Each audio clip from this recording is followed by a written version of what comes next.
our whole mission was to make people feel great the moment they put clothing on. We didn't want to make clothing that you had to work out to get into. We wanted people just to feel good in the moment. You're listening to What Fuels You, where we deep dive with CEOs, entrepreneurs, and business leaders to learn more about their stories and uncover nuggets of wisdom we can all use. I'm your host, Shauna Swerland, CEO of Fuel Talent, an award-winning recruiting firm based in Seattle.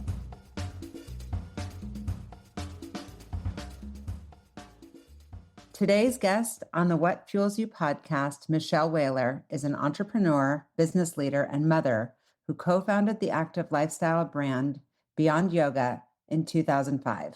As CEO, she built the company from the ground up, transforming a concept into a global business with a thriving e-commerce platform, a robust wholesale presence, and 6 retail stores. Under her nearly 20 years of leadership, Beyond Yoga sold tens of millions of units worldwide and became a leader in inclusive, body-positive apparel. Michelle championed a female-focused, values-driven culture centered on diversity, empowerment, and authenticity, both internally and for the broader community. In 2021, she led Beyond Yoga through a successful $400 million acquisition by Levi Strauss, continuing as CEO and joining Levi's executive leadership team through 2024. Her work has earned national recognition. She was named Ernst Young Entrepreneur of the Year in 2021 and honored as a DEIA Visionary by the Los Angeles Times in 2023. Originally from Maryland, Michelle began her career in New York City and now resides in Los Angeles with her husband, 2 children, and 2 dogs. Through the family foundation she co-founded, she actively supports philanthropic initiatives, advises emerging founders, teaches, and invests in mission-driven ventures. Welcome, Michelle. Good to see you. Nice to see you. Thanks for having me. Of course. Okay, I'm hitting you with some rapid fire out of the gate, and it might be neither one, but are you coffee or tea? Coffee. Lattes. Like how many cups? Oh, lattes. So my kids make me coffee every morning. On the weekdays, it's my son, and he just makes it from the Keurig. But then when I'm out and about, I usually get an iced latte. Wait, how many kids do you have? I have 2. Izzy takes the weekend shift. Oh, they fight about this. You've got them well trained. How old are they? Aiden is 10 and Izzy is 7. Those are the cutest names. East Coast or West Coast energy? Ooh, probably East Coast energy. Even though I live in the West Coast and I love the West Coast and think it's the best coast, I still have my East Coast energy. Yeah. I just got back from New York last night and I'm all East Coast energy, but I agree. West Coast is so good. Is there an app that you could not imagine your life without? I am mildly obsessed with my Whoop, which is like this little bracelet thing. And then it tracks your sleep and all of the health things going on in your life. And it tells you how old you are based on your, all of the data. God. And it told me I'm 10 years younger than my actual age. So I love it. And it's my happiest thing. That's so funny. My son was like, I need a Whoop. And so we got one. And then he stopped using it because I didn't realize this. Like when I'm working out, I like looking down and seeing live data. Don't you have to look at the phone or something? You have to look at the phone for that. And that part, I do wish that Whoop had more of a display, but I think the Garmin does and the Fitbit does. Yeah, but I don't love them the way I love the Whoop. The Whoop is so good and it tracks all of my sleep data and I don't know, every bit of movement, and it just knows so much about me. And it has this daily diary you fill out, and then it gives you all this feedback about, oh, when you wear your night guard, you have a 3% better recovery. And I'm like, okay, I'll keep wearing What's so that. funny, and just don't drink wine, because then you're like, oh shit, my Whoop score just went way down. What's so funny is I go in phases.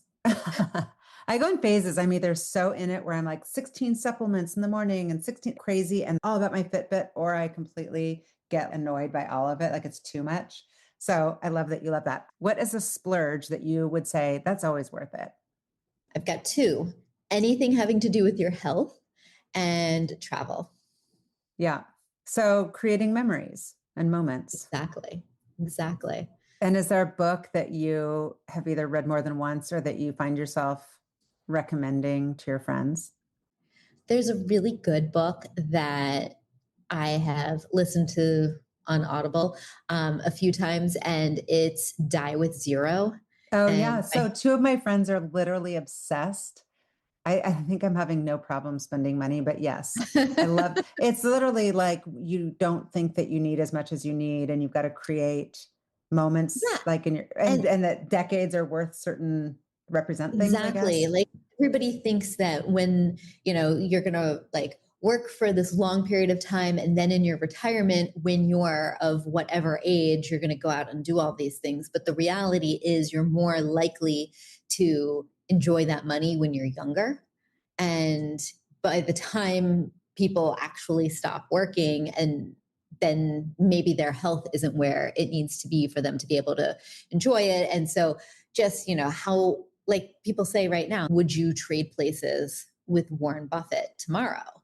And the answer is no, because even though he's one of the smartest people and one of the wealthiest people, he's at the end of his life. And so really like having that time and having your youth is what is important. And Yeah. it's not really the money. And, you have to figure out what is going to be valuable at different phases in life. And sometimes spending extra hours in the office when you're making next to no money, when you're, very, very early in your career, or you could go and backpack and have this amazing memory. It's okay. Go have that backpacking experience, because you're not going to have that same experience when you're older. You're going to need that vacation to be a lot more luxurious. You're not going to go and stay in a Totally. hostel and get the same joy out of the small amount of money that you Yeah. No, would that when you totally were makes 20. sense. Do you follow Jesse Itzler? Do you know who he is? He's married to Sarah Blakely, who started Spanx. I know who And he's she just is. I like, don't know who so he he's is. this like serial entrepreneur, kind of eccentric guy. And he started the big ass calendar. And of course I ordered one and I had nowhere to put it. So it's like in the bedroom. I was like, that's not hot. Let's get rid of this. But it's basically, he has these concepts around like looking at your calendar and seeing like how much of your time is spent on just different categories, whether it's the pursuit of family time or business, and if you start to color code it, you're like, oh shit, I'm like way too overarching and whatever. And then he I has you kind of plan a big, he calls it the misogi or whatever, like a big goal every year, whether it's I'm going to write a book or I'm going to run a marathon or whatever. I got one and I found that I was just like filling it in with, I'd see one blank night and be like, well, I better go to a cultural event because I don't have enough culture. Like you can get like backfire. heady about this stuff. Yeah. I got too busy with it. I tend to overschedule myself. That's one of my flaws. And so I'm really trying to take more time for myself and for downtime. And I think that over the last almost 20 years, I was working nonstop at building Beyond Yoga, and all I did was work or spend time with my family. And so now that I'm done with Beyond Yoga, I have this desire to really maximize all my time. And I want to make sure I'm seeing all of my friends. And I I want know. to check off all these things like on the bucket list. And then I get upset with myself. I'm like, I haven't spent any time painting, or I didn't go on a walk on the beach today. What's wrong with Yeah. you? And Well, you're hardwired to just achieve, whether that's achieving balance or whatever that's called. But I have to say, because I'm older than you and I never really took that moment to do those things that you're like, I can't get this time back. I feel like you're at the perfect age before the kids get into high school where you could do something crazy, go live in another country for a year or go, I don't know, while you're on this, I don't know if you're on a pause, if you'd call it that, but since you're such an operator, I don't know if you could do that, but that's what I would die to look back and have done. absolutely. We've talked about it a lot, and I'm in a very unique situation because I worked with my husband. So we're both on this, I don't know if we're going to call it a pause or what we're going to call it, but we're both in this unique point in life where we don't have a true Yeah. day-to-day job outside of being an adult and taking care of our children and living life. And we've thought about, so I was like, we need to take the kids and move to Paris or go live in Europe and explore. Yes. And we were very close to it, but my husband's brother has Down syndrome, and he has had a really rough last year. And so he's been Oh, in and out of the hospital, and it's just not hard the to right leave. time. It's not the Yeah. right time for us to up and leave, especially his mom and everything. So Yeah. we're Yeah. Putting that on hold for a hold. second. Yeah. That makes sense. Is there a pet peeve that you have that's like, this is just like these kind of people or this type of behavior drives me crazy? I mean, I'm sure there's tons, but I can't stand when people are on FaceTime in a restaurant and just talking really loud to like other people. I don't know why it bothers me when they're on FaceTime versus they're just talking to a person that's there, but Well, you somehow mean like that without bothers me. headphones, like the person on Yes. FaceTime is Yes. And also, yeah. yeah. And you're like, that just annoys me to no end. I I totally get it. Are there 3 words that your friends would use to describe you? mm, Hopefully they would say that I'm generous, caring, and fun. Yeah, I can see that.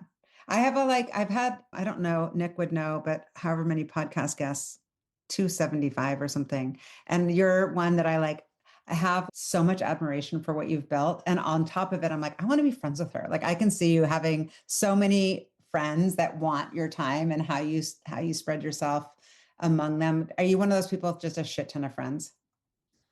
I have a lot of people I love. I'm very Yeah. fortunate High to. capacity for love. But so also when you're saying like, oh, I should probably slow down, like that might be coming from other people telling you that because people constantly tell me that. And I'm like, we might have a different capacity for love or a different capacity for how much we can squeeze into a day.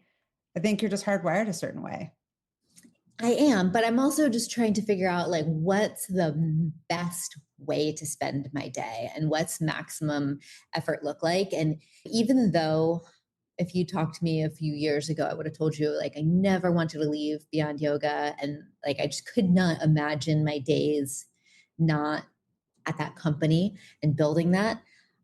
I'm so grateful now that I have stepped away and that I'm doing other things with my time because, like, I just realized how repetitive some of the things you do when you're in the same job for almost 20 Yeah. years, even though the job has, evolved and grown. And there are things that I thought I wasn't capable of. And it's so nice to know, oh, I can do a home renovation. I have that skill set. I was just really busy.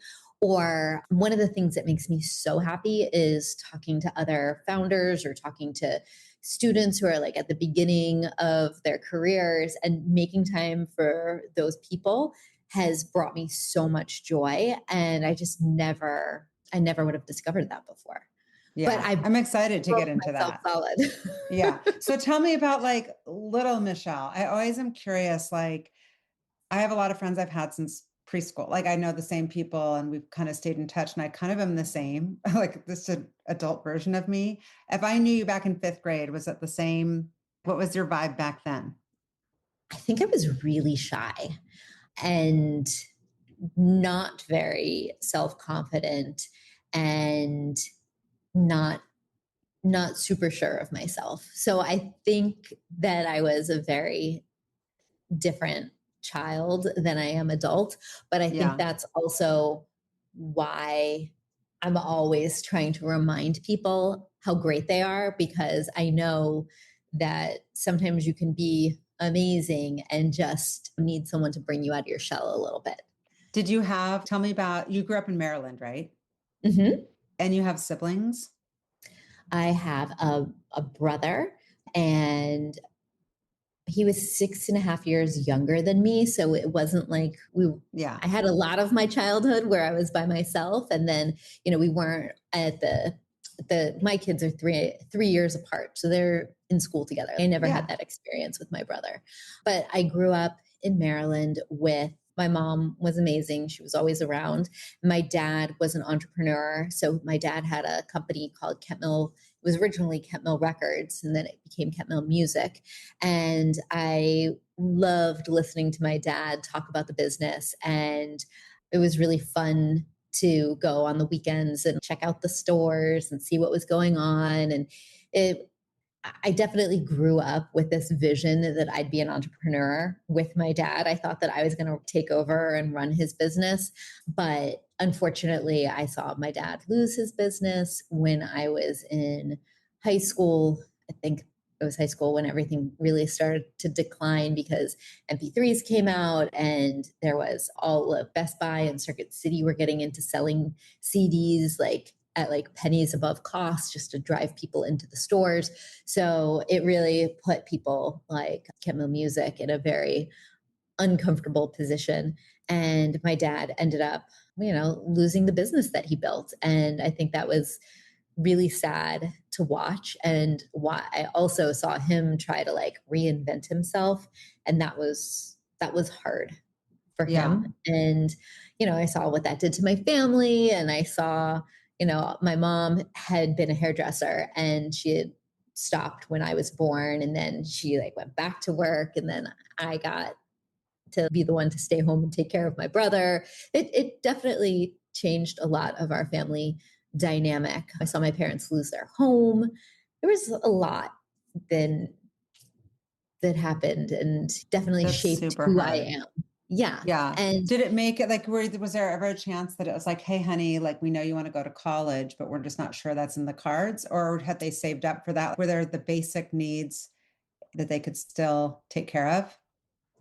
I wasn't sure what was going to happen with college. I definitely had some money set aside, but it wasn't. I grew up in an area of town in a home where I thought all of that would be covered. And then when it became important, it was much less secure than I thought it would be. But fortunately, I ended up getting some scholarship money and I was able to go to the University of Florida and I loved it. But I did get in. So I grew up in Maryland and I got into the honors program at Maryland and I wanted to go there. And my dad was like, no, you need to go and have an amazing, unique, different experience. I don't want you like bogged down by all of the stuff that's going on at home. I want you to go. And how nice that he was able to do that for you and give you that. I mean, amazing. And I know he wanted me to be close, but the fact that he did that for me was pretty amazing. So you started talking about how you kind of always knew that you wanted to be an entrepreneur. Did you learn how to work? Did you work in high school? I worked always. I worked in a restaurant. So I had many jobs. I worked as a counselor, a couple different places, but my favorite thing to do was wait tables. And I always think that people who wait tables have a good skill set for going into business, understanding the customer's always right, being able to juggle multiple things, being able to turn a customer's experience around even when something goes wrong. So I feel like that's a great training ground for. I totally agree. I've been in the recruiting space for over 30 years, and I'm very drawn to resumes that have any sort of hospitality, also retail. I think retail is a great experience. Just learn the same type of thing. Like you deal with so much in retail. So Florida, I know that when you went, you were going to study pre-med. What kind of doctor were you? Literally, I think I want to be a doctor. I was obsessed with really crazy diseases like Ebola, and I wanted to learn all about that. Oh, geez. I'm like scared of needles. I can't even be in hospitals. I get anxiety. I'm like, ugh. I'm super scared of needles too. It made no sense. And my senior year of high school, I ended up taking like AP biology and I was with the kids who always knew they wanted to be doctors. Like I didn't make this decision until I was like, junior year. I was like, I really want to be a disease researcher. But I was with a different group of kids when I went into all the AP classes and they were all like Harvard, Princeton, or bust. Yeah. And I just realized we were cut from a different cloth. And eventually I dropped AP Bio and I took double period of ceramic elective. Smart and I was girl. much happier. Yeah. You're like, now I'm in my lane. So then and in college, you ended up studying graphic design. Were you thinking, yes. I mean, it's always so funny when people ask me these questions. I do a lot of mentoring of young people also. And like, how did you decide? I'm like, I studied sociology because the building was like the closest one and I was lazy. Like back then it wasn't as hardcore. two college kids and a sophomore in high school, and they put so much pressure on themselves to figure this all out. I'm like, look at Michelle. Hello. She just sold her business for tons of money. She had so much success, and it wasn't like she had it all figured out her freshman year of college. You don't have to. Yes, I definitely did not have anything figured out. So I ended up going to the University of Florida. I was drawn to it because it had a great pre-med program, but then as I was going through the application process, figured that wasn't what I was going to do, but I still loved the school. And then I thought I was going to be a business major. And when I went to whatever they call preview, which is like the orientation, I went with my dad, and I was signing up for econ. And I was ready to all the accounting classes and finance. Yeah. Accounting classes. And you can see my face right now. Like that just isn't really me happy. And I found this one class that was a graphic design class, and I wanted to take it. And I asked the woman, I think her name was Leslie, who was my guidance counselor. I was like, oh, could I take this graphic design class as an elective? And she was like, oh, if you want to do that, you have to take this prereq, it was like a huge block, and it was called Warp. And it was like what you needed to do to get into the art program at the University of Florida. And I think it was like 9 credits, where everything else is normally 3. And I was like, oh, I don't know if I should do all of that. And then she was like, well, tell me about it. And I started talking about how much I liked graphic design. And then she was like, they only allow 22 people in, and you have to, like, you go through Warp, then you go through all of these art courses, and then you create a portfolio and you apply, and everybody wants to be in the graphic design program, but they only allow 22 people in. Do you think you'd get in? And I was like, of course. And I don't know where. A false sense of confidence. This is good. Yeah. I don't know where that came from. You're like, fake it till you make it.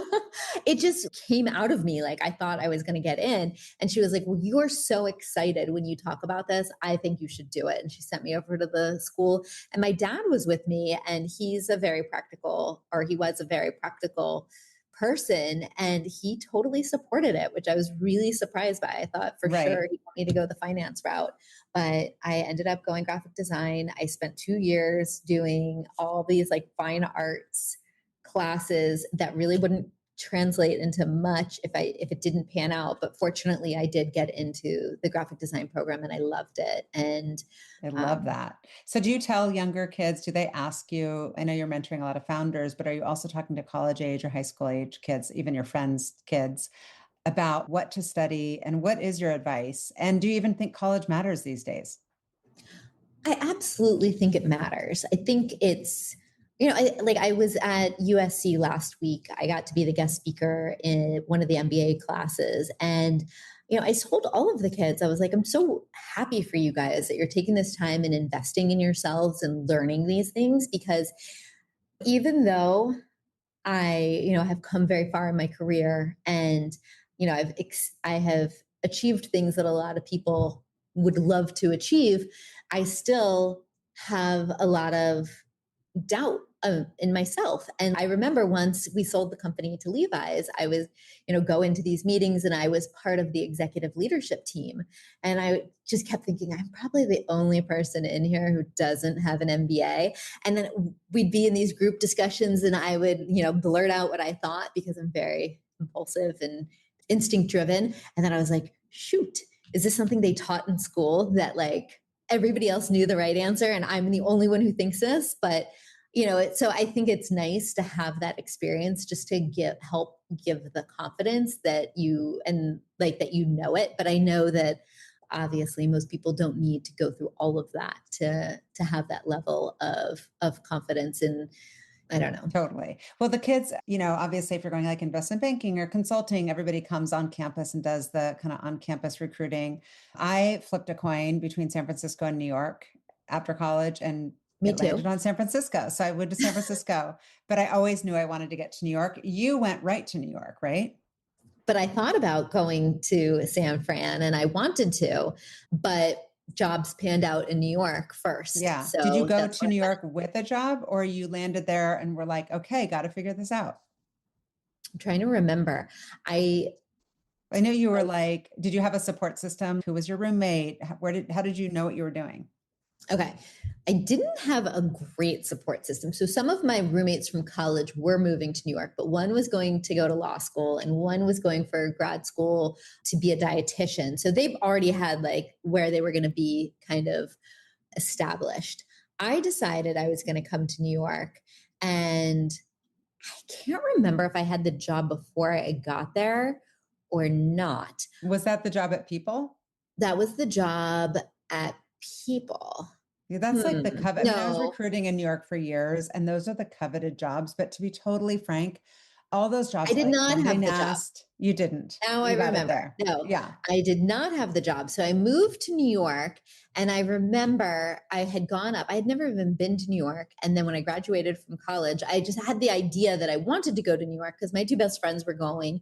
And then I went and met a friend up there in the summertime, and I walked around, and my cousins, Kristen and Laura, they lived in Brooklyn. And so I met up with Kristen, and she's a little bit older than me, and she had friends, and they were living in this apartment in Soho. But it was Like, it really gets like, cooler by the minute. I'm like, Brooklyn, it, Soho, love. it was like just north of Canal Street, and it was very run down back then. And I went out to dinner with her and her friends, and I went in, and it was like the weirdest apartment, and it was like this old factory, and it was like the furniture was bowling alley furniture. Weird. Not so cozy. Not so cozy. And they had somebody who wasn't paying their rent, and they were like, if you are moving here, if you want one of the rooms, you could have that one. And it was a room. I'm only 5'2.5", and I'm probably the only person who could stand up in the room. It was like a Oh, that's makeshift room. hilarious. It You're didn't like have a window crawling to to the do your outside. makeup. I mean, That's it funny. was So you got the job at People. Like, what was that interview? People, those were the coveted jobs. I was recruiting there, and people would just die to work at like Condé Nast. But to be totally frank, you can't even afford to live in New York with those jobs. Did you have a second job? Did you continue to wait tables, or how did you afford it? So when I first got to New York, I worked for two graphic design companies, both web design companies, and neither of them could afford me full time, so I just did whatever. Then I got a job waiting tables right after 9/11, and every time I waited on a table, I would slip them my card, and I would say, if you know anybody who needs a graphic designer, please have them call me. So smart. And that is not how I got my job, though. I got my job. So my mom met a neighbor back in Maryland, and her at the nail salon, and her daughter worked at Sports Illustrated, and she got me an interview at Sports Illustrated. I didn't get the job there, but then they called me back for the job at People. And that's how I got the job at. No, but was it doing graphic design or like a Yeah. little No, gopher? graphic design. Oh, that's Yes. so cool. That's It awesome. was What awesome. was your impression of and I know you also worked at Bazaar, right? Yes, that was after People. Yeah. So you stayed in that industry. Give us the inside scoop on the good, the bad, and the ugly of like how your impression of the industry. Did you ever see that as being your career? When I was first there, I thought absolutely, but it was really fun working in publishing. I was on the ad side, so I wasn't on the editorial side. So I was more helping the sales team, helping sell the ad space. I was creating advertorials, and it was really fun, but it also gave me a lot of insight into what was going on in the photoshopping, Oh, in how they yeah. were. Airbrushing everything. Yeah. But I thought when you were at People Magazine that you were going to see like real raw footage, but they were still photoshopping bodies, Oh, even I when didn't they were realize supposed to that. be these candid things. I don't Yeah. think anybody really I always think realized of that. People as being the like, I don't know, like the real one. Like this is real stories of real people. I feel like People I have a lot of respect for them. I feel like they're the elevated of Yeah. all of those. And I think there was a lot of stuff that they would not put in. And we got to see, there was like a weekly meeting where you could meet with the editors, and they would be like, this is the stuff we're not going to print. And that was really fun to see. But I was really surprised by how much photoshopping there was of women's bodies. And then I also saw a lot of that when I was at Harper's Bazaar, which was less surprising. And yeah, so bizarre, that makes sense. Total sense. But when I was at People, I started doing illustrations with my friends. And it was one of my best friend's birthdays. And I didn't have a birthday present for her because I made no money because I worked at People. Oh, is this And how you launched the business, the Unsweetened? this is how I launched Oh Unsweetened. my God, that's so cool. So I did an illustration of my best friend Lauren, and I put it on a t-shirt and I gave it to her as her birthday present. And then that became my go-to birthday present for my group of girlfriends. And then, so I had drawn all my friends and I had their pictures up on my cubicle at People magazine, and people would come by and, I actually was like right outside of the publisher, Casey. And so they were like waiting by my cube, waiting for her. And then they would see my illustrations. They're like, "Oh, your friend looks like my friend." And they're like, could I get a shirt like that? Or could you do a invitation for something? And so I started drawing these, and that's how I created my first entrepreneurial endeavor, which was Unsweetened. And I started making t-shirts and invitations and underwear and bags and all these different things. Cool. I want to see that. Do you have pictures of all that stuff still? I want to see it. Somewhere. I don't know where. I carried around my Unsweetened stuff with me for such a long time. My husband jokes because we've moved all of my inventory, and each time we move, we slowly dwindle down. Now I know I've saved at least one of each character. I'm dying to see it. That's so cool. But how do you scale that kind of business? Because it's like, it's up to you to be the one. I mean, nowadays you can just kind of mass produce that kind of thing, but you were making handmade, like hand drawn. I was drawing them on the computer, so I could have gotten them more mass produced, but I was actually hand printing each one. That's so cool. In my New York apartment. And it was a little crazy. And I was going down that like custom angle. Oh, your friend has blue eyes. I can change. Yeah. How did you, I know that you went to the LA gift show and that's where you ultimately met your co-founder for Beyond Yoga, but what were you going to do at the LA gift show? What was your goal with that business? Was it a brick and mortar store? Was it like, I'm going to scale this thing? My goal was to sell more Unsweetened into different wholesale accounts. I think I sold like 100 t-shirts to one account. Oh, wow. Like an account so it was in kind Vegas. Of starting to grow. Yeah, no, it was actually starting to work. But the idea of fulfilling those orders was daunting because I was doing it all myself. And I was working a graphic design job during the day to pay to afford to live. And so I was living in San Diego when I drove up to the LA gift show to do that. And then through the gift show, I ended up meeting my business partner, or my future business partner, Jody. And then I decided to move from San Francisco up to LA. And I called the person who I met at the gift show. And I was like, "Do you know anyone who needs a graphic designer or a roommate?" And he introduced me to Jody. And then Jody and I hit it off. And I started talking to her. And I was like, "Listen, Unsweetened's my thing. Beyond Yoga's your thing. Like, I just want to be real clear about that from the beginning."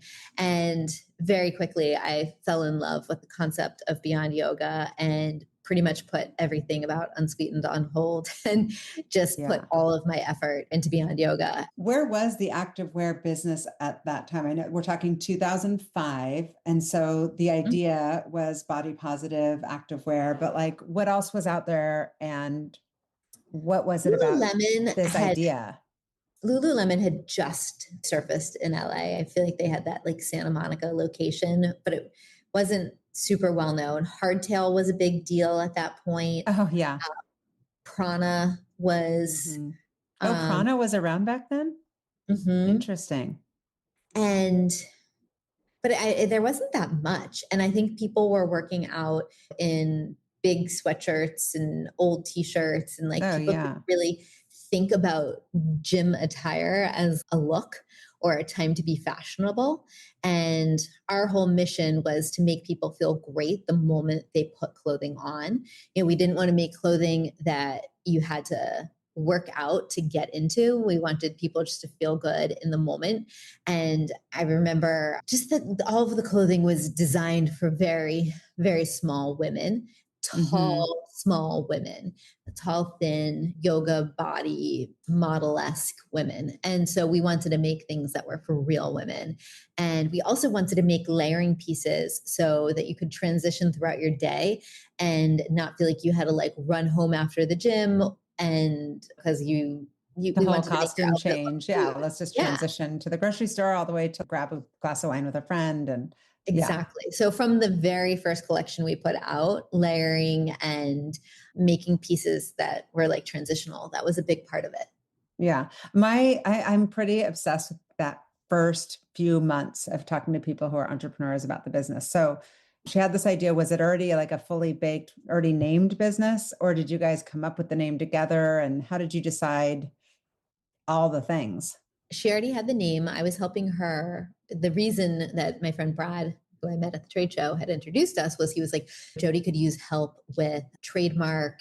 And he's like, you did all of this for Unsweetened yourself. You figured that all out. She needs help. And I was like, great, I can help her. And then I heard her on the phone. She was working with a designer, and I heard her on the phone with the designer, and she was getting frustrated because the woman wasn't grasping her vision. And when they got off the phone, I was like, Jody, send me that file. You know, my background is in graphic design. I can sketch. I was like, I totally understand what I think you want. Send it to me. I'll fix it. And so I brought that file home with me that night. And then I was like a total nerd, and it was a Friday night. And I was like, I just started sketching and changing things. And I did what I thought she wanted. And then I had some ideas for other products that would be great for Beyond Yoga. And I sent it back to her at like midnight. And the next morning she called me and she said, our relationship is about to change. And then from that point on, I had a hand in every collection. That's amazing. So then it's just the two of you, and you got some initial capital from her dad, right? What was your plan as far as what to do? I know you self-funded the business. Did you ever take outside capital? We never did. We never did. There were people over the years who came in and offered to buy us, and of course, turned them down. There were people who wanted to invest, but realistically, we didn't want that because we wanted to be able to control our own destiny. And you just always hear these horror stories about people bring in investors and then they are so bottom line driven that you lose what's special about the company. And so for us, it was really important that we were made in the USA, that we were size inclusive. And I loved the company we were building. I loved this like female run, female led company that was empowered. I mean, up until, I don't know what the stats of the company are right now, but I can't remember if it was 80 or 90% female. We were extremely diverse. We had so many amazing women on our team. I mean, amazing men too, but it was just a really special place to work where I feel like they just had the opportunity to be the expert. And we brought people in, and, I think A players like to be with A players. And, I remember when we hired our head of marketing, she was coming out of Google and Tom's, and I was like, I cannot afford to pay you what you've been making, but I want to give you the opportunity to create an amazing team. And I'm going to set aside budget so that you can hire, these 3 people around you and really build what you want. Who was that first hire, and what was the strategy as far as, are we going to go try to sell into, I know you sold into like gyms and boutiques. Was that a strategy, or was that just, that's a little easier than trying to go for the Nordstrom, Neiman's accounts? Well, I think in the beginning, we started working with sales reps. And I think that was I don't know if we knew that it was a strategy, but certainly looking back, it was a good one. Our plan was, we're going to sell to wholesale accounts because you get better visibility into, if you're going to make something, you want to know that it's sold. So, if people are going direct to consumer first, you're making a lot of gambles. But if you're selling in for wholesale, you have somebody who's writing a PO and then you're producing that. So there's a little bit more security when you're doing that. And it also gives you insight. You put together a collection, not every item that you put into a collection is going to get made. So when you're showing buyers, they actually tell you, oh, we can, they've seen so much more than you as an individual brand have seen. So they're like, oh, this is going to do really well. I don't know about that. And then the things that people don't know about, you're like, all right, we only got 20 orders for that or 20 units. Let's kill that puffer short. That wasn't the style that's going to make it, but this is where everybody is going, and it helps give you insight into what's going to happen. But as we started building our wholesale business and, we started getting into these mom and pop yoga studios, it started creating brand recognition. And so I think it's a great way for people to start their business because these companies are taking a chance on you and they're kind of backing you. So when you're in a Yoga Works or Core Power Yoga or a Pure Barre, and then people see your product there, they're like, oh, okay, it must be legit because they're bringing you in. And then when they see you later on somewhere else or on your own website, they're more likely to purchase because they're like, I recognize this brand. I've seen it before. Yeah. Yeah. Exactly. I love the messaging that has been reinforced that everybody belongs. Like, was that something that just came up organically, or did you sit and whiteboard? What do we want our messaging to be? That was just always, how it was. Yes. The whole point was we wanted to make clothing that fit everyone.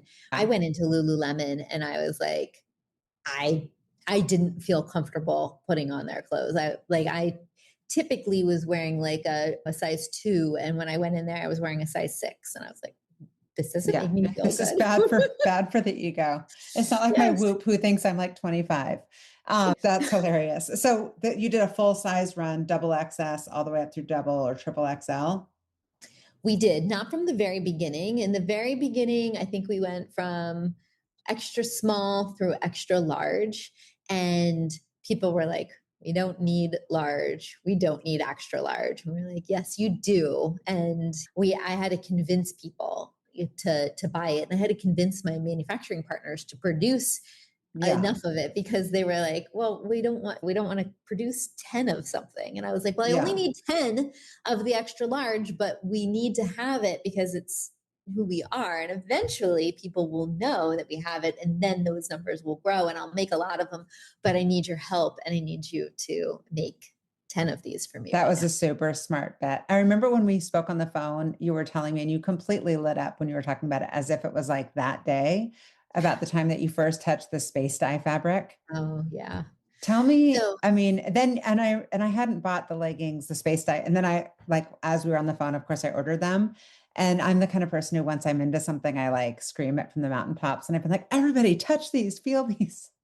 It's true. It's like butter. It's the best fabric. It's so soft. It's breathable. I was going to the show, one of our fabric vendors. I was going to the showroom. I was going through. I was with one of the members of our design team, and we were just flipping through. If you've ever been in one of these rooms, they have all of these headers of fabric, and I'm just touching.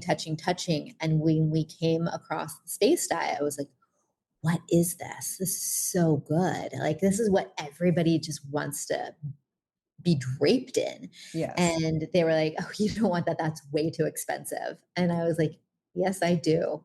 That is what I'm going to, you're like, make it a double. Yeah, exactly. And I'm so glad we did. And it's crazy. I mean, so many brands have knocked off our fabric. Oh yeah. And I just think that's like the best compliment because we were the originals to bring that to market. And how did your instincts know? Because, as a business leader, and you've got such a ninja skill of, I've got business savvy and instincts, but you've got to think about margin this is too expensive, but you're also thinking about the customer and having instincts around that.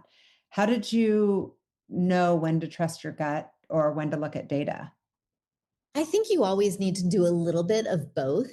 And first of all, Lululemon was really setting the stage that leggings could be sold for over $100. And so that was amazing.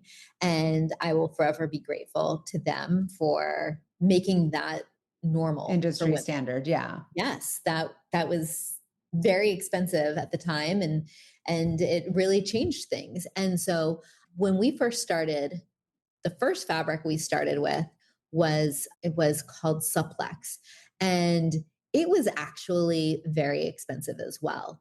And so when I got the space dye, I Supplex was our kind of bread and butter, and I decided that we were going to do a good, better, best pricing strategy, and we decided to charge more for the space dye, even though the fabrics were pretty similar. So we actually had a great built-in margin on that space dye fabrication. And then that just turned out to be the fabric that took off. Initially, we thought we were going to, it was supposed to be like a seasonal fabric. And when I showed it to my team, they were like, you're never getting rid of this, right? And we showed it to our accounts and we get it in more colors. And then that just became, a building block, but we had already priced in a healthy margin for that, which was wonderful for us. Yeah. And so speaking of margin, I know that you stayed true to a couple things. One, manufacturing in the US, specifically in LA, and building like really strong relationships. Why was that important to you? Is that like why is that important to you? I like being able to see what's going on. I like to have the ability to, go down and in 30 minutes be able to be talking face to face with somebody. Sometimes you're in a predicament where the contractor calls you and they're like, you've given me two pattern pieces that don't match up. It's a lot easier to just grab your pattern maker, go down to the factory and have that conversation and get it corrected right then and there, versus language barriers, traveling to other time zones. It was just easy and it was hands-on. Sometimes I would catch something going on in the line. Sometimes, I don't know, there were just so many things where being able to be there is really helpful. And then, you can also stop things. If all of a sudden something happens and you're like, nobody wants this, and I put this huge order in, even if pieces are cut, you can be like, fine, charge me for the cutting, but hold those pieces. I'm not going to pour more money into it. Same. We made most companies do everything in like a full package capacity, where the people who are making the final garments, the contractors, like have the patterns, have the fabric, source all of that, and then they just give you a final product. We didn't do anything like that. We had pattern makers on staff. We sourced all of our own fabrics and trims, and then we gave everything to the manufacturing partners in LA. So we had a lot of control. It also gave you, it's a lot harder, but it gave us a lot of flexibility. Like even when I was ordering the fabric, I would say I need, 10,000 yards of this denim blue space dye color. And mentally I would have done the math and been like, oh, I think we're going to sell 5,000 units of this legging and 3,000 of that bra. And I'd have my yields and I'd do the calculations and I'd see what I thought I needed. But then when the orders come in, it's a lot later in the process. You may need to shift that around. And, there's a couple types of products that it's hard to shift on. If you have a zipper, that is hard to shift your quantities. But if you're switching from a short to a legging or a legging to a bra, besides the yield, you can still make those changes and keep your inventory more efficient. And it's better to keep, in my opinion, it's better to have some fabric left over at the end, that if something starts to sell through, you can cut back into that. But also I loved manufacturing in LA because you're giving back to your community. Totally. And you're building businesses with other people. And I have so many examples of different, of our contractors and, how we built our businesses side by side. And they would say to me, like, they took a risk on me in the beginning, and then I would reward them with really keeping their machines full. And it was very symbiotic, and it it was amazing to get to know these people and to be a part of their growth story too. Yeah. So you're building out, you're creating, you're deciding on margins, you're looking at fabrics. It was like your hands are in a million different pots. What area of the business did you feel was your kind of like Achilles heel or weak spot that you felt vulnerable? And how did you solve for that? Because I know you brought your husband into the business, which I want to get into. Yeah. Was it the financial, like how to read a P&L, how to scale? What aspects were you like, this is not my jam? I was never the most excited about the finance side of things. I understand enough to be dangerous, but I don't feel like that's my area where I thrive. And I was very fortunate that my now husband, but then fiance, boyfriend, whatever he was, is exceptionally smart, finance background, operations background. And he was helping all these companies scale. He was like working at, he was working with a bunch of different companies. And I was like, could you please stop helping everybody else scale and come and help me? And he was fine, I'll help you for a little bit. And he came in, and one of the things that he said to me was, you're not spending enough money. And he was like, you have a phenomenal product. People really want it. You need to build a more like a marketing plan? Well, I didn't have any marketing plan at that point. No, but is that directionally where he wanted you to spend the money? He wanted me to bring in better talent, people who had seen the movie before and knew how to grow a brand. And that's when you brought in like the Google Toms, like that level. Exactly. I brought in an amazing woman out of Under Armour who had, scaled their women's business. And then she brought a ton of amazing women into my network of people who would be our sales team.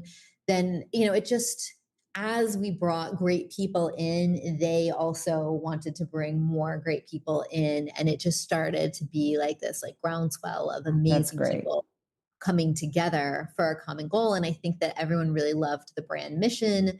And I think that people were excited to work in this office where I took it for granted. I was like, oh, well, of course everybody's a woman. Yeah. Well, and where you're in a business that's relatable, like Under Armour is great, but that's a totally different origin story. I mean, that completely makes sense. And so tell me about bringing your husband on board beyond just, hey, can you help a sister out here? Help me. But now it's, we're actually going to make this official and bring him on.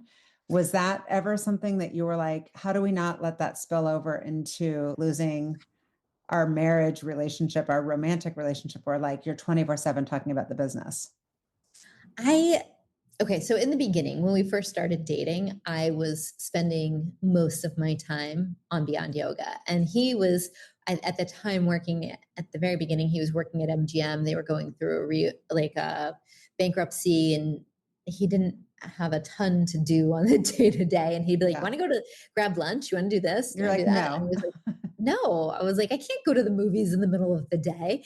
I can't go out on a weeknight. Like, I was working around the clock. And even when I would, on the weekends, I'd spend time at his house, I'd wake up at 6 a.m. and I'd sneak out of bed and I'd be doing inventory planning.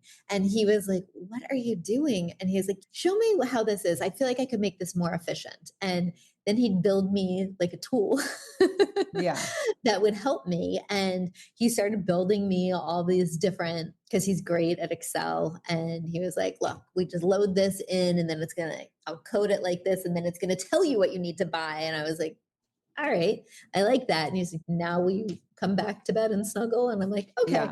Yeah. So you already had it baked in that it was like part of the conversation. It was always part of the conversation from the very beginning. I joke with him sometimes that I feel like he had to join the company so we could spend time together, because otherwise I don't know how that would have happened. But one day we were at the office, and I guess I didn't even ask him. I think it was when I found out that I was pregnant with our first child, Aiden. I think I just told everybody. I was like, and while I'm on maternity leave, Jesse's going to be the interim CFO, COO. And so he'll be here. And then he looked at me like afterwards and he was like, did you want to talk about that first? That's I was like, hilarious. oh, we didn't. And he's like, no, we didn't. I was like, oh, sorry about that.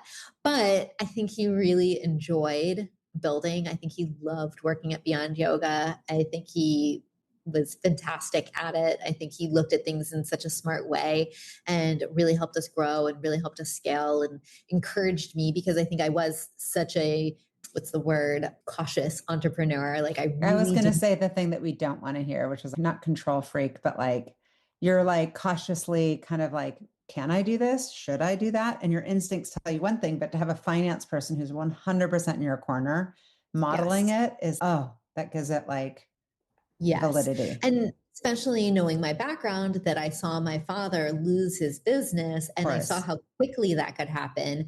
I was always like, let's just be a little bit more cautious. And so Yeah. it was very helpful for me to have Jesse by my side, someone who I trusted implicitly, who I knew had the same goals I had and was never going to lead me down a bad path, telling me spend more. And Right. I don't know if I ever would have spent the money if he hadn't been by my side pushing me. So I appreciate that a tremendous amount. Yeah. And yeah, but we did have to have boundaries, and that happened later. I started putting boundaries up when Aiden came into the picture. I realized I didn't want to be working around him. At first, I thought that I was going to be able to like bring Aiden to the office with me when he was like a newborn. I never pictured that I'd have a nanny. I thought I was just like going to have a pack and play in my office and I would be working while he was napping. And I don't know what I thought, but it was an absurd Yeah, idea. that's funny during your pregnancy. I want to talk to you about the culture. And I know listening to other podcasts and just talking to you that you said, as far as like building a culture to hire people who are kind, how do you, how do you measure kindness in an interview and what signals are you looking for or interview questions are you asking? Whenever I meet somebody, you always get a gut instinct on people. My problem is I actually just love everybody. And I'm the So same. I know. I'm always like, and my team, and I have a few people who are like, they're not haters, but they're very skeptical. And I'm like, I'm always loving everybody. I think it's a I, good, we have we should do a like Enneagram or some assessment and see if we're the same. Cause every time you're talking, I'm like, that's me. That's me. Aside from understanding margin, that's not as much me. well, I love meeting people. I love bringing people into our organization, and I've always been of the mindset that when you have different people with that are have different backgrounds and different education and different life experiences, when you bring everybody together, you're going to have a more rich conversation. And, and I think that works across the company. I don't want to create an echo chamber of a bunch of women who are exactly like me. And so I really appreciated the diversity and I appreciate people who will speak their mind. And my least favorite thing is a yes person. And because that's just, it isn't worth anything. I don't need somebody to tell me how great I am or just say yes to all my ideas. I love the women who I spent time with who were like, and they were polite about it, but they're like, it would be way cooler if we did it like Mm-hmm. this. Or have you thought about, X, Y, and Z? And those are the people who really add value. People who just tell you what you're doing is great, that is not helpful. Yeah, you're like, or a therapist who does that is not helpful.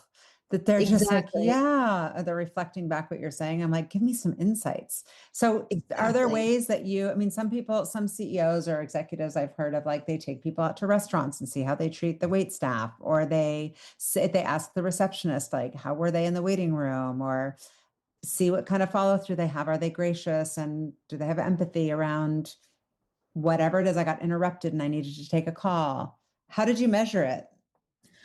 I don't think that I had a exact formula for this. I mean, yes, I always appreciate a follow-up email. Yes, I'm always looking for cues on how people treat other people. I had a fantastic assistant for many years, Diane, and you know, She also loves everybody, but she would, give me some insight when people were in the waiting room and how they were interacting with other people. When we were making really big hires, I definitely took people out to dinner, brought them out with different members of the team. You want to be able to spend time with people outside Sure. of Yeah, the you're like a office. layover for 4 hours with this person? No.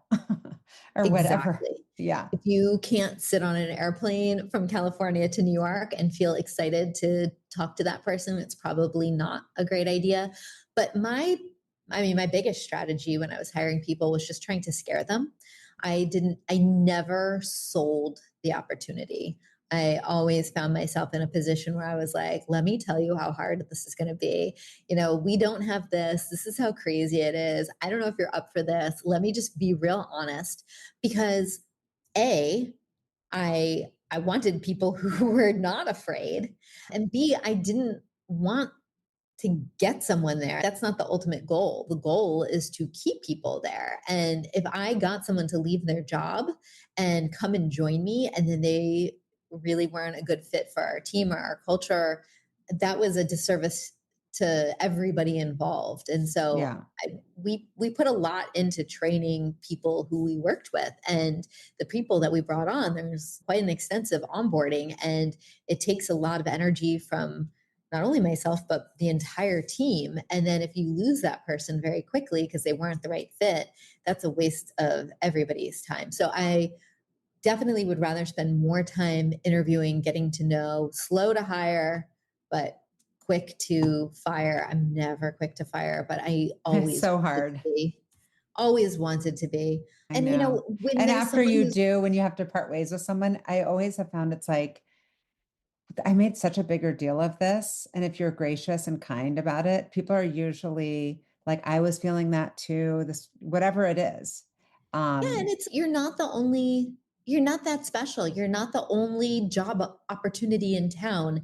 And people, there was a reason you wanted to hire that person originally, and someone else is going to love them and they're going to thrive in their organization just because they aren't a yeah, great fit for you. It's selfish to try to keep somebody because you're feeling guilty about it. Like they will do totally. better when you let them go.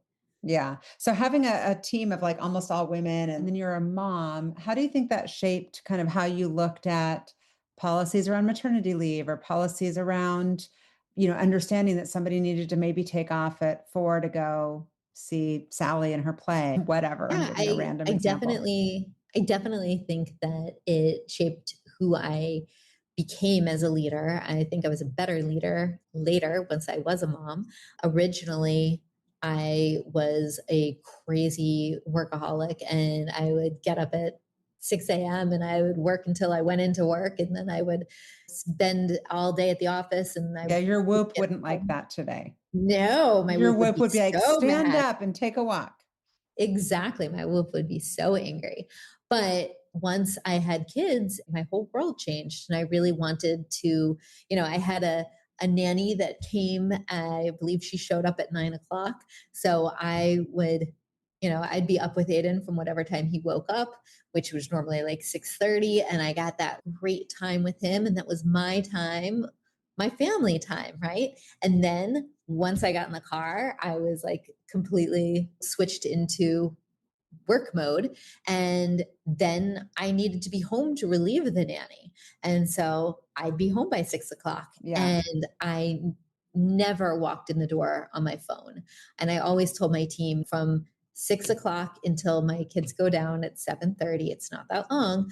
Like I obviously I if won't there's be a getting real back to you. Yeah. well, if there's a real emergency, call me. Otherwise, shoot me an email. I'll get back to you after I put my kids down.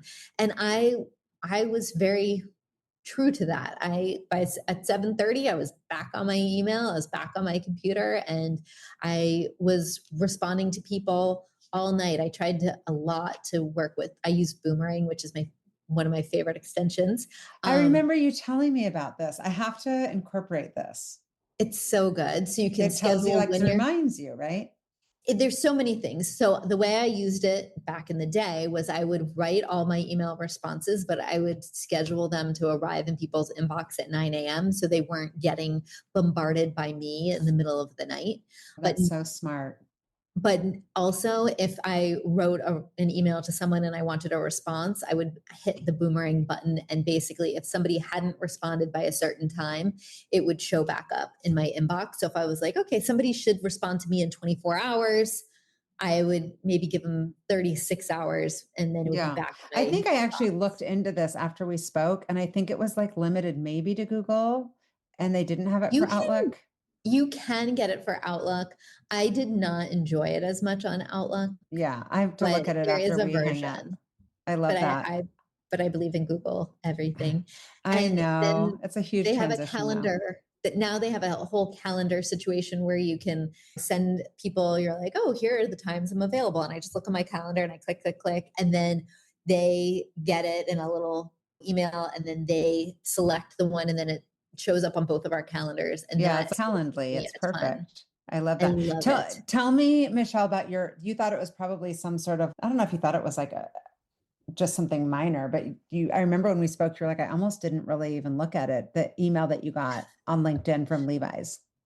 Yeah. So it was in the middle of COVID, and I got an email on LinkedIn from Levi's, and it was from a woman named Lauren who was in there. It was like M&A and partnerships, and I believe is what it had said. And I was like, huh, I wonder if this is real. I don't even know how I saw it because I really am like not the best at keeping up on my LinkedIn, but somehow I saw it. So I'm very grateful that I did. And I reached out to her and she was like, oh, I'd love to schedule a call. We talked on, I think it was Black Friday of 2020. And we just both happened to be working that day. And we had a great conversation all about, how Levi's and Beyond Yoga were so similar in their brand values and how we really believe in treating the customer first and, the individuality and, they live in Levi's and we're all about come sit with us. And it just felt like very synergetic. So I thought we were going to do a collaboration. And I was like, how cool will that be? And then at the end of the call, she said, I'd love to have you talk to our CFO. And then I was like, that feels like it's going to be a little bit different than just a normal collaboration. And so I ended up talking to Harmeet, who's the CFO of Levi's, and he was lovely. And we had a great call and we just chatted and he was very, very honest. And he's, we're debating whether maybe we do a collab, maybe we learn, we don't know whether we're going to buy an activewear company. Maybe we'll build one, but it would be great to see what a partnership would look like. And I said to him, you're probably better off buying one because I've seen too many companies try to build and they think that just building a activewear company is going to be super easy and it's not. And everybody and their mother tried to have a line and they just fizzle. And anyways, I didn't think I was selling him on me or Beyond Yoga, but turned out I was. And so ultimately we continued to have conversations and it resulted in a LOI and we ended up selling the company, which was not something I was planning on doing at that point. I thought I was going to run that company forever. Well, you sold it for So a lot of money. It was a $400 million acquisition. And I know you told me that you and Jesse did the whole negotiation yourselves. Was your instinct to, I better bring in someone who's done this before? Or like, who were you calling and talking to about this besides Jesse? well, it was tricky because Levi's they asked us to keep it confidential because they're publicly traded, and I wanted to be respectful of that. And they also didn't want us to bring in a banker because they're like bankers talk, and I also was respectful of that too. So when they asked me not to say anything to anybody, I took it very seriously. But we hired an amazing attorney who has now become a very close friend, Goody Agan from K&L Gates. And he was a great trusted advisor. And Jesse's uncle was someone who we spoke to, obviously in the circle of trust. And then of course I had Jody and her father and her husband, and they were great and they're incredibly smart people. And, but it was a very small circle of trust. And I had Yeah. one really good friend who had gone through an acquisition who gave us a lot of good advice because he had just been through it relatively recently. And that was it. We hadn't been focused on selling, and we hadn't, I don't know, it was just we were really focused on operating the business. And my biggest fear in the whole thing was that my team would find out about it and get distracted, because I thought the odds of this actually going through are very slim. And I just really didn't want them to get distracted and take their eye off of the prize, because ultimately I felt like we're going to end up still owning the business. And I wanted to make sure it was great. Obviously, if I'm selling the business, I want to make sure it's great for the people who are buying it. But at the end of the day, I just didn't want anyone to be distracted or change the culture, or just like a whole, did they let you have the autonomy of the brand? And it's always scarier if like private equity comes in and you're focused on, you're a people first business. And somebody could just be like, oh, here, we're bottom line focused and we need you to make these changes that you're like, wait, like back up. I'm used to kind of operating this the way that I want to operate it. Yeah. And I mean, it was very interesting because I am a very transparent, open person. And one of the things that was really difficult once we were part of Levi's was just learning what was okay and not okay to share, because you're publicly traded and there's rules around all of that. And it's not that you're not trying to be open, but you also have to protect your people. And if somebody knows something and then they trade stock, they could get themselves in a world of a mess. And so it just, you have to act differently when you're at a different type of company. Yeah. And so tell me about the transition. And then of course, in 2024, stepping out of the business, which we'll get into. Yeah. So when I joined Levi's, I was on the executive leadership team there, which was amazing. I think there were 12 people and we all reported to the CEO, who was Chip Berg when I was there, and he was in charge of the acquisition. But we were the people who ran Levi's, which reported directly into the board. But so it was very interesting to have the opportunity to be on the executive leadership team and be privy to everything going on at a publicly traded company and see how they thought about things and share how I was looking at things and see where we aligned and where we differed. And, it was really, really exciting to be a part, Beyond Yoga, even though we had some global reach, it's not the same. Levi's is a truly global organization. And just having the conversations, I would be like, oh, I'm going to do an all hands. And I used to always do them at a certain time. And they were like, oh, well, what about our employees who, are in a different time zone? And I was like, oh, okay. And they would do everything like twice. And they'd run these different meetings twice in a day. So people had the opportunity to sign in when it made sense for them. And I remember when Russia invaded Ukraine, and like the conversations that we were having were so eye-opening, and it really made me respect to a different level. I always respected, but like to a different level, what was going on at that. You have a whole different global worldview because you're touching it, feeling it, seeing it like firsthand every day through work. It totally makes sense. It was really eye-opening.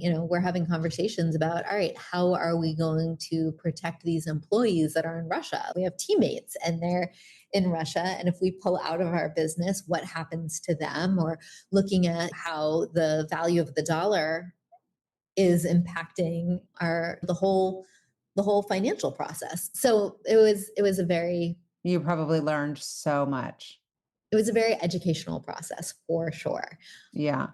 So as you got into the bigger retailers like Nordstrom, Neiman's, the big ones, how, like for somebody who's listening, who might be in your industry, how does that impact planning and margin and scale? And like, how do those purchase orders work? And how's that different? I mean, it's so different because obviously they have a lot larger buying power than your small mom and pop yoga studios, which you're like kind of aggregating what everybody wants. But the nice thing about the yoga studios and the small boutiques and this, they don't ask for discounts. and all department stores ask for discounts. Well, did they And tell you to stop selling into the smaller ones, or they were okay with you selling into them? yeah, no, they never told us not to sell anywhere. I think that I always had a very strict policy on where we were going to sell. I was very particular about what our online strategy was going to be. And so I was more than happy to be featured on Nordstrom.com or Bloomingdale's because I felt like those were great brand building experiences. But I didn't want us to be on every website Yeah. everywhere because I didn't want to deal with people undercutting us, people marking product down. I wanted to keep it clean and I wanted to keep it a full priced business. And so, those were some of the conversations that I had to have with all of my wholesale partners as well. I'm going to be running a full price business. I will have seasonal markdowns, but like our core product doesn't ever go on sale. And I need you to honor that. And you can't control how you really can't tell people what they can and can't sell your product for, but you can decide who you'll sell to in the future and who you won't. And Yeah. so Was that a big part of your job, is maintaining those relationships? Did they want access to the CEO at those bigger retailers, or? I loved being a part of that. I don't know whether they wanted access to me, but they had it. I really enjoyed going to the meetings, hearing what the buyers were, the feedback they were giving, because I feel like that is really invaluable. We eventually started doing pre-lining events where we would go and meet with 5 of our biggest partners. Like one of them was like REI, which would want something very different than Nordstrom, which was Of another one. course, yeah. We would go and pre-line before we baked the entire collection, before I bought all the fabric, and we'd get their feedback and we'd hear what they were excited about, and they'd be like, oh, I don't know how you're going to sell that for this. Would they tell I you need like, hey, we like it, but can you make it in like an army green or like a camel color? We don't like the color scheme, but we do the fabric and the cut. They would give you all of the feedback. And so would you And customize it like REI gets this and Nordstrom gets that? sometimes, and Wow. REI 2 was a great Seattle-based one. companies, by the way. By the way, love it. Yeah. Always loved coming up to Seattle. Great restaurants, great companies. But yeah, there was a great opportunity to, because all of your retailers want to be unique. And if you have a color, if, everyone's doing, a rich forest green and REI decides they're going to do an army green, they're unique. And then they don't have to worry about when somebody else, Nordstrom has a very distinct markdown cadence and they have, it's just a matter of time. If they're not sold through at a certain point, it gets marked down a certain percent and everybody knows the rules. But if REI doesn't have those same rules, they can keep that. If they have their own unique colorway, they can keep it on full price and continue to get full margin, Interesting. and they don't have to compete. So we absolutely would make special orders for our partners who had the ability to spend. buy the quantity Yeah. that it required to do that. Yeah. And why did it make sense to open your own retail stores? You opened 6 of them. Like why did you need your own retail stores? That was post Levi's. Okay. And I think that was something that they were really excited about when they were acquiring us, because I was very transparent with them. Brick and mortar is not my thing. Great at wholesale, great at direct to consumer online. But if we were going to open stores, I was going to need to hire a whole new division and it was just going to take a different mindset. And so they were like, we are experts at opening Yeah. stores. Yeah. So That they were makes like, sense. this makes a great synergy. And that was part of why I think they were really excited about us. Yeah. And so I really enjoyed getting the opportunity to work with the Levi's team and get to design the very first Beyond Yoga store. And my team, the Beyond Yoga team, really got to set the look and feel. And then now they're rolling it out. And it's very exciting because the woman who we hired to replace me, Nancy, came from Athleta, and she is basically famous for opening hundreds of stores at Athleta. And I believe she will do the same for Beyond Yoga. And she's already rolling new, larger store footprints out, which is amazing. And I think that a lot of people are going to have a lot more access. But one of the things that's great about brick and mortar is it's an opportunity for you to really showcase your brand. Yeah, very much. In Nordstrom, and like, I love wholesale because it's such a discovery process and it really helps validate your brand when it's new and as it matures. But Nordstrom's never going to carry the entire breadth of, of your assortment. You're never going to go into Equinox and see everything Beyond Yoga has to offer. Right. But when you go into a Beyond Yoga store, you can see we have so many different areas. It was obviously the athletics, but then the layering pieces. We did dresses. The athleisure stuff. We did sleepwear. There's so much more to it. And so 2024, you decide to step down. It's been 20 years. I'm sure that's just been with a huge mix of emotions. How was it on your identity? It was really interesting. And for the entire time I was building Beyond Yoga, I always put Beyond Yoga first. And I never thought about putting my name out there or sharing my story, or, it was just always about the brand and my team. And that's all I ever thought about. And to the point that when I left, one of the things I laugh at myself about is I only had a private social media. I didn't even have a public social media account. I had, just shared pictures of my kids with family and friends. And I was like, every time I had done a speaking opportunity, every time I had done any of these things over the last 20 years, I hadn't ever built my following. And so that was one of the things I was like, oh, so I started having a public Instagram so I could share my story, because I do feel like it's important for women to see other women what's succeed, possible, and for sure. And for us all to share our stories. And that's so the identity part, was it a little bit I'm used to saying Michelle from Beyond Yoga, and now I'm just Michelle, and who am I? How do I want to show up? And where are you today? Now where are we? September? Are we in September? Yeah. September, 2025. It's been a bit. You could exhale a little and now say, what is this next chapter? Yeah. I mean,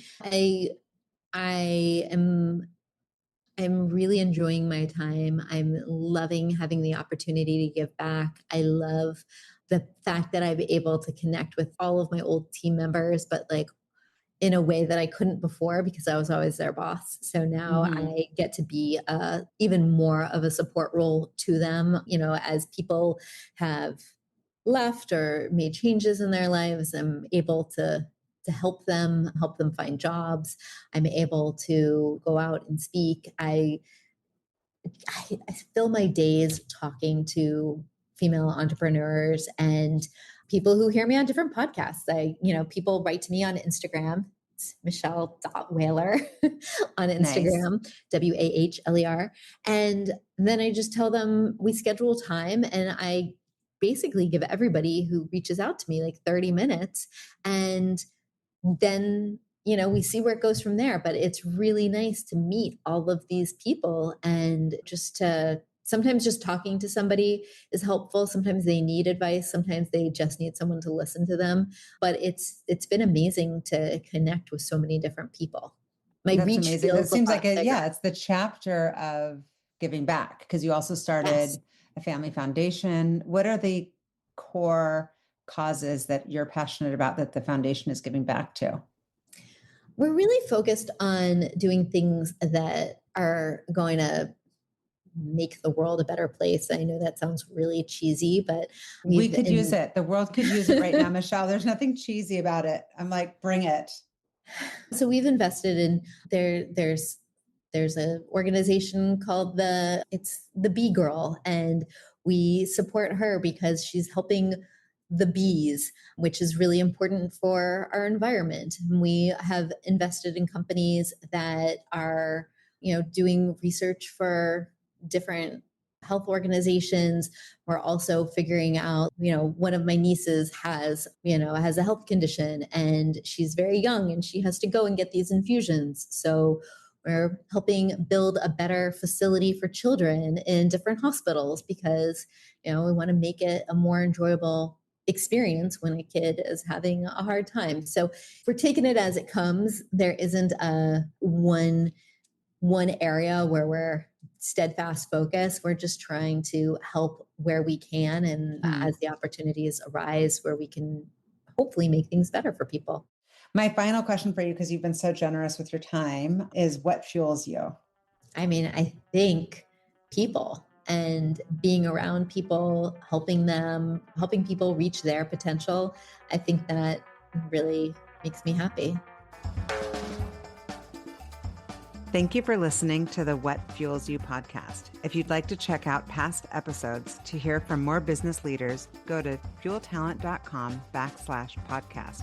And if you have a minute, please leave a review and rating on your favorite podcast app, or share this episode with a friend or colleague. Please share any feedback or interview suggestions for other guests by sending a message to podcast@fueltalent.com. I'm Shauna Swerland, and thanks again for listening.